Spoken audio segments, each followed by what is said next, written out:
Top സ്പീഡിന്റെ എല്ലാ കൂട്ടുകാർക്കും ഇന്നത്തെ വീഡിയോയിലേക്ക് സ്വാഗതം. സ്വന്തമായിട്ട് ഒരു കാർ എന്നത് നമ്മൾ എല്ലാവരുടെയും ഒരു വലിയ സ്വപ്നം തന്നെയാണല്ലേ. കഴിഞ്ഞ ഒരു മുമ്പ് വർഷത്തെ വായ്പ കണക്കുകൾ പരിശോധിച്ചാൽ 47% ആളുകൾ ഭവന വായ്പ എടുത്തപ്പോൾ 137% ആളുകൾ കാർ ലോൺ എടുത്തതായിട്ട് അറിയാൻ കഴിഞ്ഞു. ഇന്ത്യയിലെ കോവിഡിന് ശേഷം സ്വന്തമായിട്ട് ഒരു കാർ വാങ്ങുന്നവരുടെ എണ്ണത്തിൽ വൻ വർധനയാണ് ഉണ്ടായത്. കോവിഡിന് ശേഷം പലരും പൊതുഗതാഗത സൗകര്യങ്ങളിൽ നിന്നും പതുക്കെ പിൻവലിയുകയും തങ്ങളുടെ കുടുംബത്തോടൊപ്പം സഞ്ചരിക്കാൻ ഒരുപാട് പേര് സ്വന്തമായിട്ട് കാർ വാങ്ങുകയും ചെയ്തു. എന്നാൽ അവർ വാങ്ങിയതാകട്ടെ തങ്ങളുടെ പോക്കറ്റ് കാലിയാക്കുന്ന വിധത്തിൽ ചിലവേറിയ മുന്തിയ ഇനം കാറുകളും. ഇതെന്തുകൊണ്ടാണ് എന്ന് നമുക്ക് ഇന്നത്തെ വീഡിയോയിലൂടെ കണ്ടു നോക്കാം. കാർ ലോൺ എന്നത് സാധാരണക്കാരെ സംബന്ധിച്ചിടത്തോളം ഒരു വലിയ സാമ്പത്തിക ബാധ്യത തന്നെയാണ്. ഗാറ്റ റിപ്പോർട്ട് പ്രകാരം ഇന്ത്യയിലെ 5 കാറിൽ 3 വാങ്ങുന്നതാകട്ടെ വായ്പ എടുത്തിട്ടാണ്. ഇന്ത്യയിൽ ഏതാണ്ട് 7.4 കോടി ആളുകൾ മാത്രമാണ് നികുതി അടയ്ക്കുന്നത്. അവരിൽ തന്നെ 2.24 കോടി ആളുകൾക്ക് മാത്രമാണ് ടാക്സ് ലയബിലിറ്റി ഉള്ളത്. അതായത് ഇതിൽ 1.6% ആളുകൾ മാത്രമാണ് പ്രതിവർഷം 5 ലക്ഷമോ അതിൽ കൂടുതലോ വരുമാനം നേടുന്നത് എന്ന് ചുരുക്കം. അതിൽ തന്നെ ഏകദേശം 6.64 കോടി കുടുംബങ്ങൾക്ക് സ്വന്തമായിട്ട് കാറുണ്ട്. അതുകൊണ്ടാണ് ചില റിപ്പോർട്ടുകൾ അനുസരിച്ച് ഇന്ത്യയിലെ 80% കാറുകൾക്കും ഫിനാൻസ് ലഭിക്കുന്നത്. ഇന്ത്യയിൽ കാർ വിലയുടെ ഏതാണ്ട് 90% തുക വരെ കാറുകൾ വായ്പാ സൗകര്യമായി ലഭിക്കുന്നുണ്ട്. അതായത് ഒരു കാറിന്റെ വില 10 ലക്ഷം രൂപ ആണെങ്കിൽ അതിൽ 1 ലക്ഷം മാത്രം നൽകി ബാക്കി 9 ലക്ഷവും ലോൺ എടുത്തുകൊണ്ടാണ് കാർ വാങ്ങുന്നത്. അതായത് ഒരു കാറിന്റെ വില 10 ലക്ഷം രൂപ ആണെങ്കിൽ അതിൽ 1 ലക്ഷം രൂപ മാത്രം നൽകി ബാക്കി 9 ലക്ഷവും ലോൺ എടുത്തുകൊണ്ട് കാർ വാങ്ങാം. ഒരു തരത്തിൽ നോക്കിയാൽ അതത്ര നല്ല കാര്യമായിട്ട് കണക്കാക്കാൻ കഴിയില്ല കേട്ടോ. ഒരു കാർ വാങ്ങുക എന്നത് നമ്മളെ സംബന്ധിച്ച് ഒരു വലിയ കാര്യമാണെന്നിരിക്കെ തന്നെ ചെറിയ വരുമാനത്തിൽ നിന്നുകൊണ്ട് ഇത്ര വലിയ തുക വായ്പ എടുത്ത് കാർ വാങ്ങുന്ന പ്രവണതയെക്കുറിച്ച് രണ്ടാമതൊന്നും കൂടി ചിന്തിക്കേണ്ടിയിരിക്കുന്നു കേട്ടോ. പൊതുവെ ഇന്ന് ആളുകളുടെ ഒരു മനോഭാവം അനുസരിച്ച് ആവശ്യങ്ങൾക്കും കയ്യിലെ ബഡ്ജറ്റിനും അനുസരിച്ച് ഒരു കാർ വാങ്ങുക എന്ന രീതിയല്ല ഉള്ളത്. പകരം തങ്ങളുടെ സ്റ്റാറ്റസിനേക്കാൾ ഉയർന്ന തരത്തിലേക്കുള്ള മുന്തിയ ഇന കാറുകളാണ് ആളുകൾ വാങ്ങിക്കൂട്ടുന്നത്. ഈ ഒരു പ്രവണത ഇന്ന് ഇന്ത്യൻ കാർ വിപണിയിൽ വർദ്ധിച്ചിട്ടുണ്ട്. അതുകൊണ്ട് തന്നെയാണ് ചില ക്രെഡിറ്റ് റിപ്പോർട്ടുകളിൽ വാഹന വായ്പകളുടെ എണ്ണം വർദ്ധിച്ചു വരുന്നതായിട്ട് കാണുന്നത്.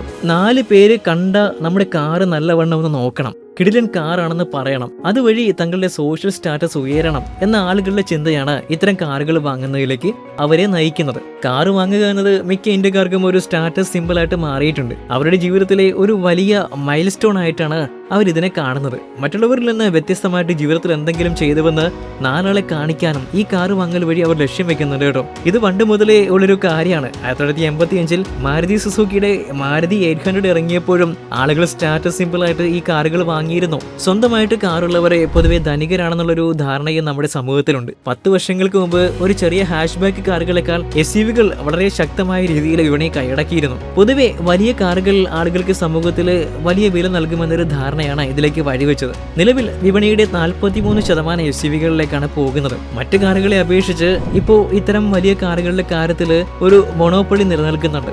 എന്നാൽ ഇത് SUV-കളുടെ കാര്യത്തിൽ മാത്രമല്ല, ഫീച്ചറുകളാൽ സമ്പന്നവും ചെലവേറിയതുമായിട്ടുള്ള കാറുകളുടെ എല്ലാം കാര്യം ഇത് തന്നെയാണ്. ഇത്തരം കാറുകൾ വാങ്ങാനാണ് ആളുകൾ ഇപ്പോൾ കൂടുതലും താല്പര്യപ്പെടുന്നത്. മറ്റൊരു റിപ്പോർട്ട് അനുസരിച്ച് 2016-2017 കാലഘട്ടങ്ങളിൽ ഫീച്ചർ ലോഡഡ് കാറുകൾക്ക് 17% മാത്രമായിരുന്നു മുൻഗണന ഉണ്ടായിരുന്നത്.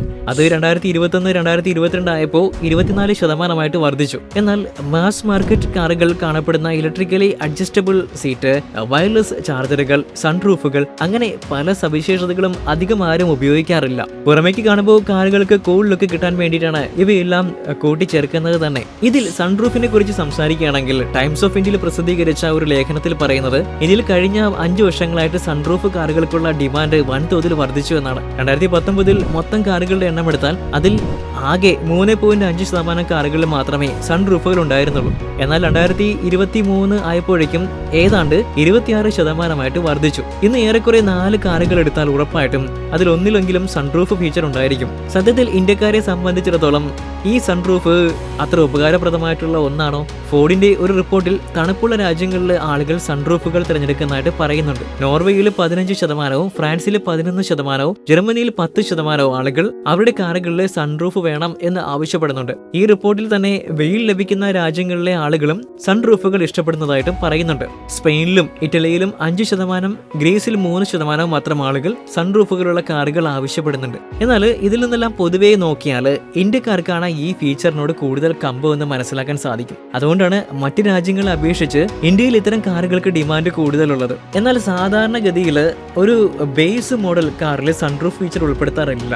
അതുകൊണ്ട് തന്നെ കൂടുതൽ പണം മുടക്കി ഹയർ മോഡലുകളിലേക്ക് പോകേണ്ടതായിട്ട് വരും. സൺറൂഫിന്റെ കാര്യം ഒരു ഉദാഹരണമായിട്ട് പറഞ്ഞു എന്ന് മാത്രം. സാധാരണ ഒരു കാർ വാങ്ങാൻ പോകുന്ന ഇന്ത്യക്കാരുടെ മനോഭാവമാണ് ഇതിലൂടെ വ്യക്തമാകുന്നത്. എന്നാൽ അധിക വില നൽകി ഇത്തരത്തിൽ ഒരുപാട് ഫീച്ചറുകളുള്ള കാർ വാങ്ങുന്നതിലൂടെ ആളുകളുടെ സാമൂഹ്യ സ്വീകാര്യതയും വർദ്ധിക്കും. കാർ കാണുന്ന ആളുകൾ നിലവിലെ ഏറ്റവും ടോപ്പ് മോഡൽ കാറാണ് അതെന്ന് പറഞ്ഞ് അതിലൂടെ അയാളുടെ സ്റ്റാറ്റസിനെ വിലയിരുത്തും. സത്യത്തിൽ ഇത്തരത്തിൽ ഒരുപാട് ഫീച്ചറുകൾ ഉപയോഗിച്ച് ആളുകളെ ആകർഷിക്കുന്ന വലിയ ചില കാറുകളുണ്ട്. അതിൽ ഒന്ന് SUV ആണ്. സുസുക്കിയുടെ സീനിയർ എക്സിക്യൂട്ടീവ് ഡയറക്ടർ പറയുന്നത് SUV സെഗ്മെന്റിൽ ഇത്തരത്തില് 40% വർധനമാണ് ഉണ്ടായിരിക്കുന്നത് എന്നാണ്. കുറച്ചു മുമ്പ് ഇത് വെറും 19% മാത്രമായിരുന്നു. ഇന്ത്യയിൽ SUVകളുടെ ആവശ്യം വളരെയധികം വർദ്ധിച്ചിട്ടുള്ളതിനാൽ കഴിഞ്ഞ 5 മാസത്തിനുള്ളിൽ താൻ 30,000 യൂണിറ്റ് സോണറ്റ് വിറ്റഴിച്ചു എന്നാണ് കിയ മോട്ടോഴ്സിന്റെ India chief of sales mister Myungsik Sohn പറയുന്നത്. ഇതിലെ അത്ഭുതകരമായ വസ്തുത എന്താണെന്നോ, വിൽക്കുന്ന കാറുകളിൽ 47% ടോപ്പ് ട്രിം മോഡലുകളാണുള്ളത്.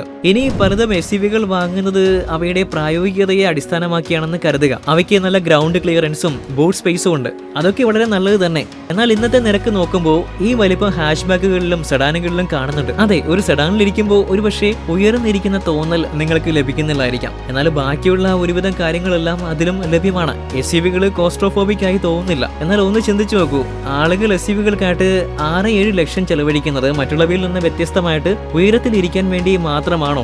ഒരു ഫ്രണ്ട് വീൽ ഡ്രൈവ് ആയിട്ടുള്ള SUVകൾ ഓഫ് റോഡ് കഴിവുകൾ ഒന്നും തന്നെ നൽകുന്നില്ല.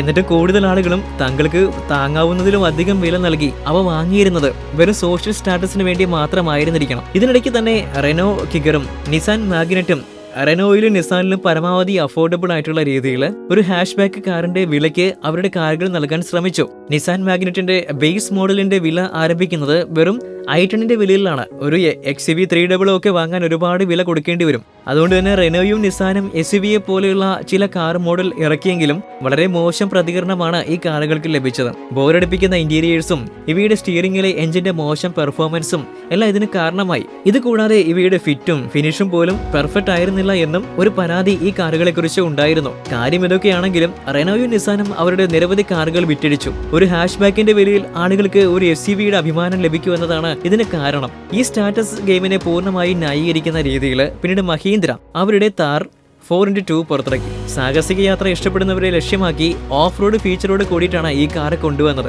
എന്നാൽ ആളുകൾ അവരുടെ സ്റ്റാറ്റസിന് വേണ്ടി ഈ കാർ ഓവർ ബുക്ക് ചെയ്യാൻ തുടങ്ങി. എന്നാൽ ഈ കാറിൽ 2 ഡോറുകൾ മാത്രമേ ലഭിക്കൂ. അതിന്റെ പെട്രോൾ എഞ്ചിൻ മൈലേജും വളരെ മോശമാണ്. അങ്ങനെ ഒടുവിൽ ഓഫ് റോഡിങ്ങിനായിട്ട് നിരവധി ആളുകൾക്ക് ഈ കാർ വാങ്ങാൻ കഴിയില്ലെന്ന് മഹേന്ദ്ര മനസ്സിലാക്കി. പിന്നീട് അവർ താർ 4x2 പുറത്തിറക്കി. ആളുകൾ താർ വാങ്ങുന്നതിന്റെ ഒരു കാര്യം അത് അതിന്റെ സാന്നിധ്യമാണ്. സ്വന്തമായിട്ട് ഒരു താർ ഉള്ളവർക്ക് ആളുകളുടെ ഇടയിൽ ഒരു പ്രത്യേക സ്റ്റാറ്റസ് ഉണ്ടാകും.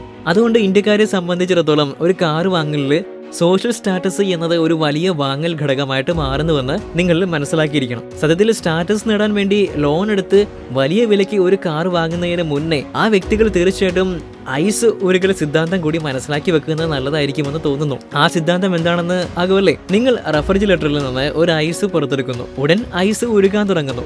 അതുപോലെ തന്നെയാണ് ഷോറൂമിൽ നിന്ന് പുറത്തു പോകുന്ന കാറുകളുടെ കാര്യവും. പുറത്ത് ഇറങ്ങുന്ന ഉടൻ തന്നെ കാറിന്റെ മൂല്യവും നഷ്ടപ്പെടാൻ തുടങ്ങുന്നു. യഥാർത്ഥത്തിൽ ഒരു പുതിയ കാറിന് ആദ്യ 3 വർഷത്തിനുള്ളിൽ അതിന്റെ മൂല്യത്തിന്റെ 60% വരെ നഷ്ടപ്പെടാം. ഇത് ഏറെക്കുറെ എല്ലാ കാറുകൾക്കും ബാധകമാണ്. ഇതിന്റെ അർത്ഥം യഥാർത്ഥത്തിൽ നിങ്ങൾ ഒരു കാർ വാങ്ങുമ്പോൾ നിങ്ങൾ ഒരു അസറ്റ് വാങ്ങുകയല്ല ചെയ്യുന്നത്, പകരം നിങ്ങൾ ഒരു ബാധ്യത കൊണ്ടുവരുന്നു. അതൊരു വലിയ ബാധ്യതയാണ്. മൂല്യത്തകർച്ചയുള്ള ഒരു ഐറ്റം വാങ്ങാൻ നിങ്ങൾ വലിയ വില നൽകണമെന്നതാണ് ഇതിന്റെ വലിയൊരു പ്രശ്നമെന്ന് പറയുന്നത്. അതായത് മൂല്യം നഷ്ടപ്പെടുന്ന ഒന്നിനു വേണ്ടി നിങ്ങൾ ലോൺ എടുക്കുന്നു, നിങ്ങൾ അത് അടയ്ക്കുന്നു. ഫിനാൻസർമാർക്ക് ഇതിൽ നിന്നും ഉയർന്ന പലിശയും ലഭിക്കുന്നു. ബാങ്കുകളാണെങ്കിൽ ലോൺ യോഗ്യതാ മാനദണ്ഡം വളരെയധികം കുറച്ചിട്ടുണ്ട്. ചില ബാങ്കുകൾ പ്രതിവർഷം 2.4 ലക്ഷം വരുമാനമുള്ളവർക്ക് മാത്രമാണ് വായ്പ നൽകുന്നത്. ഇത് കൂടാതെ വേറെയും ചില മാനദണ്ഡങ്ങൾ ഉണ്ട്. പക്ഷേ മാസം വെറും 20,000 രൂപ മാത്രം വരുമാനമുള്ള ഒരാൾക്ക് എങ്ങനെയാണ് ഇത്ര വലിയ വില കൊടുത്ത് കാറ് വാങ്ങാൻ കഴിയുന്നത്?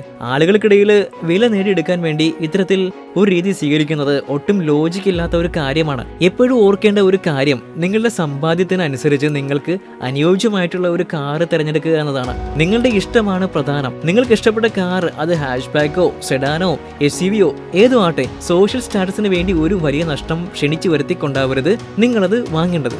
അപ്പോൾ കൂട്ടുകാരെ, ടോപ്പ് സ്പീഡിന്റെ ഇന്നത്തെ വീഡിയോ നിങ്ങൾക്ക് ഇഷ്ടപ്പെട്ടെങ്കിൽ ലൈക്കും ഷെയറും ചെയ്യണം കേട്ടോ. അപ്പോൾ നമുക്ക് അടുത്ത വീഡിയോയിൽ കാണാം. Stay tuned.